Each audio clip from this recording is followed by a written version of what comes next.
नमस्कार। ओम शांति। कुछ समय पहले की बात है। एक राजा थे, नाम था हरि प्रसाद। उनके 3 बेटे थे, तीनों राजकुमार। राजा के मन में ये था, इन तीनों में से समझ नहीं आ रहा कि कौन गद्दी के लायक है, लेकिन 3 में से किसी एक को तो राज देना ही था, क्योंकि वो बूढ़े हो चले थे। तो राजा ने एक दिन तीनों बच्चे को अपने पास बुलाया और बोला कि अगर कोई अपराधी है, बहुत बड़ा अपराध किया है, तो उसको क्या सजा दोगे? सबसे बड़े ने कहा, उसे फांसी की सजा दी जाएगी और उसका गला काट दिया जाएगा। दूसरे बच्चे से पूछा कि कोई अपराधी है तो उसके साथ तुम क्या सलूक करोगे? उसने कहा, उसे काल कोठरी में डाल दूंगा। तीसरे बच्चे से पूछा, तुम क्या करोगे अगर कोई अपराधी तुम्हारे सामने आया तो उसे क्या सजा दोगे? तीसरे ने कहा कि पिताश्री, मैं पहले सजा नहीं दूंगा, पहले मैं मालूम करूंगा कि क्या उस व्यक्ति ने सचमुच में वो अपराध किया है या नहीं।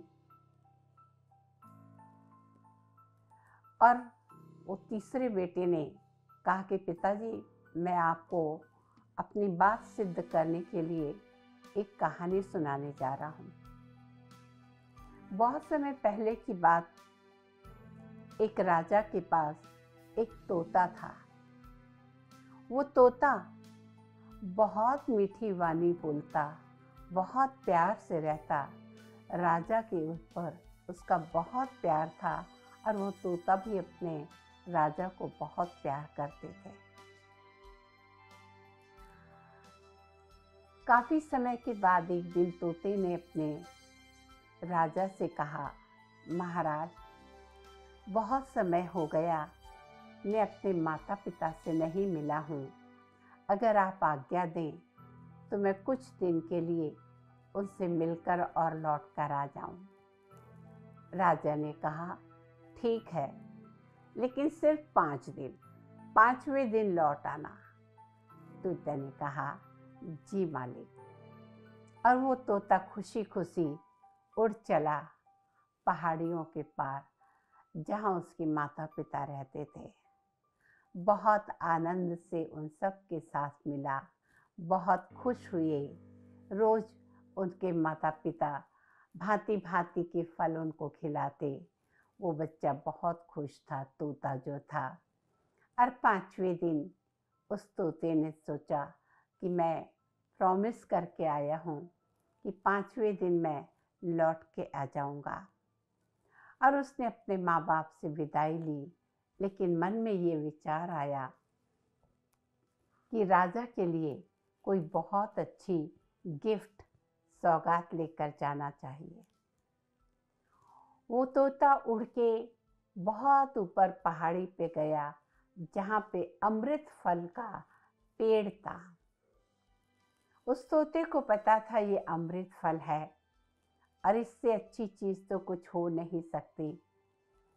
शाम हो चुकी थी। तोते ने वो अमृत फल तोड़ा और चूंकि रात हो गई तो सोचा, अभी रात को यहीं सो जाता हूँ, दिन निकलते ही अमृत फल लेकर मैं अपने राज्य में चला जाऊंगा। लेकिन रात को उसी पहाड़ी पर एक सांप आया और वो अमृत फल उस सांप ने खाया और उसका विष उच्च अमृत फल के अंदर चला गया। जैसे ही सुबह तोता दिखा, दिन उग आया है, उसने वो अमृत फल लिया और उड़ चला राजा के पास। राजा से कहा, महाराज, कल शाम हो गई थी, मैं नहीं आ पाया, लेकिन आज आ गया हूँ 6वें दिन। आपके लिए ये बहुत अच्छा फल लाया हूँ सौगात में, आप खाइए, मुझे बहुत खुशी होगी। इसे अमृत फल कहते हैं। ये फल जो भी खाता है वो युवा हो जाता है। लेकिन वहाँ पे जो और मंत्री लोग थे, उन्होंने राजा को सलाह दी, महाराज, ये भले ही कह रहा हो, लेकिन इसको आजमा लेना चाहिए कि सच्ची में ये अमृत फल है या नहीं। और एक टुकड़ा उन्होंने काट के एक कुत्ते को दिया और कुत्ते ने वो फल खाया और थोड़ी देर के बाद मर गया। और जैसे ही वो कुत्ता मरा, राजा को गुस्सा आया, ये तोते को मैं इतना प्यार से रखता था, अपना समझता था, और ये मुझे विष वाला फल दे रहा था, मुझे मारना चाह रहा था। मंत्रियों ने भी कान भरे और राजा ने तलवार उठाई और उस तोते का गला काट दिया और उस फल को फेंक दिया।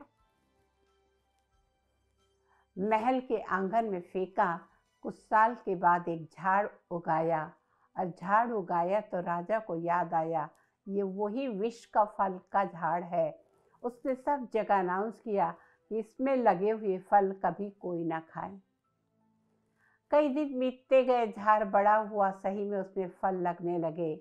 कोई परदेसी एक आया, राजा के पास जाना चाह रहा था। राजा आराम कर रहे थे तो उसी झाड़ के नीचे बैठ गया। वो तो राजा से विनती करने आया था कुछ सहायता की, और झाड़ से फल गिरा तो उसने फल खाया तो वो जो बूढ़ा व्यक्ति था एकदम जवान और सुंदर हो गया। और उसने उसी समय चीख चीख के बताया, अरे ये तो अमर फल है, ये तो अमर फल है। और जब राजा तक बात पहुंची और राजा ने देखा और सबने कहा कि ये बूढ़ा था और जवान हो गया, तब राजा को अपनी करनी पर बहुत पछतावा हुआ।